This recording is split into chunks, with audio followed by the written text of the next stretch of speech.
74 ಲಕ್ಷದ ರೈತರ ರಿಜಿಸ್ಟ್ರೇಷನ್. ಮೊದಲೆಲ್ಲ ವರ್ಷಕ್ಕೆ 12-15 ಲಕ್ಷ ರಿಜಿಸ್ಟ್ರೇಷನ್ ಆಗ್ತಿತ್ತು. ಈಗ ನಾವು ಹೆಚ್ಚು ನಮ್ಮ ಅಧಿಕಾರಿಗಳು ಶಾಸಕರನ್ನು ಉಪಯೋಗಿಸ್ಕೊಂಡು ಸ್ಥಳೀಯ ಪಂಚಾಯತಿಗಳು ಉಪಯೋಗಿಸ್ಕೊಂಡು ಹೆಚ್ಚು ಅವೇರ್ನೆಸ್ ಕೊಟ್ಟಿರೋದ್ರಿಂದ 27 ಲಕ್ಷ 28 ಲಕ್ಷದವರೆಗೂ ಹೋಗಿದೆ. 5,534 ಕೋಟಿ 43 ಲಕ್ಷ ರೈತರಿಗೆ ಇನ್ಶೂರೆನ್ಸ್ ಮೂಲಕ ಪರಿಹಾರ ಕೊಟ್ಟಿದ್ದೀವಿ. ಇಲ್ಲಿ ಬಹುಶಃ ಇವರಿಗೆ ಪರ್ಟಿಕ್ಯುಲರ್ ಆಗಿ ಗುಲ್ಬರ್ಗ ಕಳೆದ ಬಾರಿ 674 ಕೋಟಿ ಒಂದೇ ವರ್ಷದಲ್ಲಿ ಇನ್ಶೂರೆನ್ಸ್ ಬಂದಿದೆ. 3 ವರ್ಷದಲ್ಲಿ 990 ಕೋಟಿ ಅವರಿಗೆ ಪರಿಹಾರ ಹೋಗಿದೆ. ಇವರ ಕಾನ್ಸ್ಟಿಟ್ಯೂನ್ಸಿಗೆ ಬಂದರೆ 3,000 ನೋಂದಣಿ ಆಗ್ತಿತ್ತು, ಈಗ 10,000 ನೋಂದಣಿಗೆ ಹೋಗ್ತಾ ಇದೆ.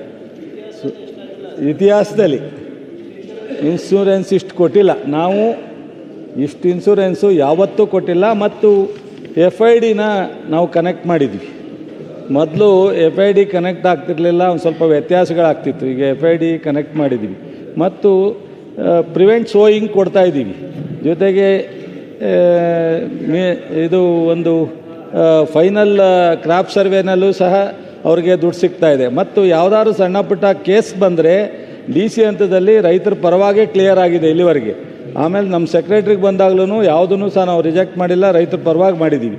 1-2 ಕೇಸು ಗೌರ್ಮೆಂಟ್ ಆಫ್ ಇಂಡಿಯಾಗೆ ಹೋಗಿದೆ, ಅಲ್ಲೂ ಫಾಲೋಅಪ್ ಮಾಡಿ ಅಲ್ಲಿ ಕೇಂದ್ರದ ಕೃಷಿ ಸೆಕ್ರೆಟ್ರಿ ಹತ್ರನೂ ಸಹ ಅಲ್ಲೂ ಕ್ಲಿಯರ್ ಮಾಡಿಸಿದ್ದೀವಿ.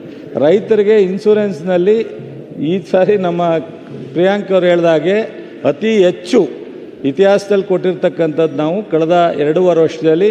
ಸೊ ಇಷ್ಟು ಇದು ಅಲ್ಲದೆ ನಾವು ಅತಿವೃಷ್ಟಿಗೆ ಪರಿಹಾರ ಕೊಡ್ತಕ್ಕಂಥ ಸಪ್ರೇಟ್, ಇದೇ ಸಪ್ರೇಟ್.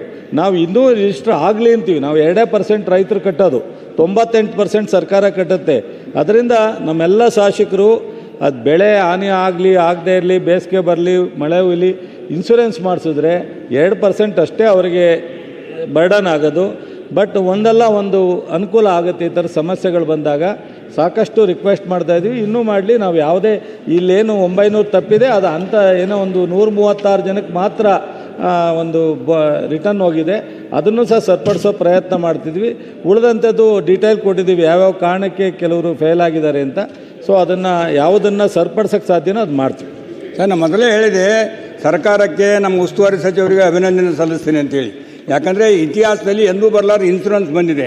ಆದರೆ ನನ್ನ ಕಳಕಳಿಯಿಂದ ಹಿಂದೆ ಉಳಿದಿರ್ತಕ್ಕಂಥ 905 ಜನ ರೈತರೇನು ಉಳಿದಿದ್ದಾರೆ, ಇನ್ಶೂರೆನ್ಸ್ ತುಂಬಿ ಅವರಿಗೆ ಬಂದಿಲ್ಲ, ಅದನ್ನು ತಾವು ಒದಗಿಸ್ಕೊಡ್ಬೇಕು. ಮತ್ತು ಬೆಳೆ ವಿಮೆ ಮಾಡಿಸುವ ರೈತರಲ್ಲಿ ಜಾಗೃತಿ ಮೂಡಿಸ್ತಕ್ಕಂಥ ಕೆಲಸ ಆಗಬೇಕು.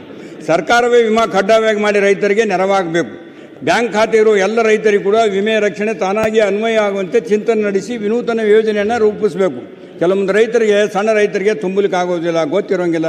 ಸರ್ಕಾರ ಏನಾದರೂ ಒಂದು ವಿನೂತನ ಯೋಜನೆ ಮಾಡಿ ಅವರನ್ನು ಸಹಾಯಕ್ಕೆ ಬರಬೇಕಂತೇಳಿ ಕಳಕಳಿ ವಿನಂತಿ. ಆಮೇಲೆ ಗುಲ್ಬರ್ಗದಲ್ಲಿ ಮಿಡ್ ಸೀಸನ್ ಅಡ್ವರ್ಸಿಟಿನಲ್ಲೂ ಸಹ 203 ಕೋಟಿ ಕೊಟ್ಟಿದ್ದೀವಿ. ಈ ಎಲ್ಲ 3 ಹಂತದಲ್ಲಿ ಪೇಮೆಂಟ್ ಮಾಡಲಿಕ್ಕೆ ಈ ಸರ್ಕಾರ ನಾವು ಬಂದ ಮೇಲೇ ಮಾಡಲಿಕ್ಕೆ ಸಾಧ್ಯ ಆಗಿರೋದು, ಮಾಡಿದ್ದೀವಿ. ಸೊ ಅವರೇನು ಸ್ವಲ್ಪ ಬೇರೆ ಅಡ್ವೈಸ್ ಮಾಡ್ತಾಯಿದ್ದಾರೆ, ಅದನ್ನು ಸಹ ಕನ್ಸಿಡರ್ ಮಾಡ್ತೀವಿ. ಸನ್ಮಾನ್ಯ ಅಧ್ಯಕ್ಷರೇ,